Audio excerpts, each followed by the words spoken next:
আল্লাহর নবী একটা লোককে দোয়া করতে শুনলেন। লোকটা বলছে, আল্লাহুম্মা ইন্নী আসআলুকা বিআন্নাকা আনতাল্লাহ, আমি তোমার কাছে একটা জিনিস চাচ্ছি, এই জন্য চাচ্ছি যে তুমি আল্লাহ, বিআন্নাকা আনতাল্লাহ, লা ইলাহা ইল্লা আনতাল আহাদুস সামাদুল্লাযী লাম ইয়ালিদ ওয়া লাম ইউলাদ ওয়া লাম ইয়াকুল লাহু কুফুয়ান আহাদ। তুমি ছাড়া কোনো মাবুদ নেই, তুমি একক, নিরপেক্ষ, মুখাপেক্ষীহীন, তুমি কাউকে জন্ম দাওনি, তুমি কারো থেকে জন্ম নেওনি, তোমার সমকক্ষ কেউ নেই। এই দোয়াটা লোকটা বলল, আল্লাহ রাসূল তার দোয়াটা শুনে নিয়েছেন।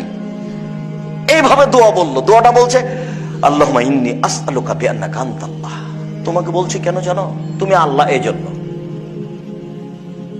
লা ইলাহা ইল্লা আনতাল আহাদুস সামাদুল্লাযী, তুমি ছাড়া কোনো মাবুদ নাই, তুমি একক, নিরপেক্ষ, মুখাপেক্ষীহীন। তার মানে তার ক্ষমতা বর্ণনা করছেন।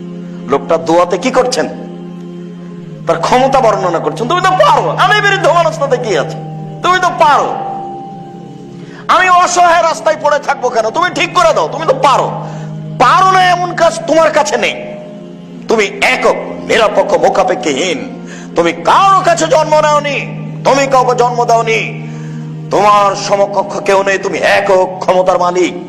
এই পর্যন্ত দোয়া করতেই রাসূল সাল্লাল্লাহু আলাইহি ওয়াসাল্লাম বলছেন যে তাবে ইসমিল আদম, ওহ, লোকটি ইসমে আজম দিয়ে দোয়া করেছে, লোকটি ইসমে আজম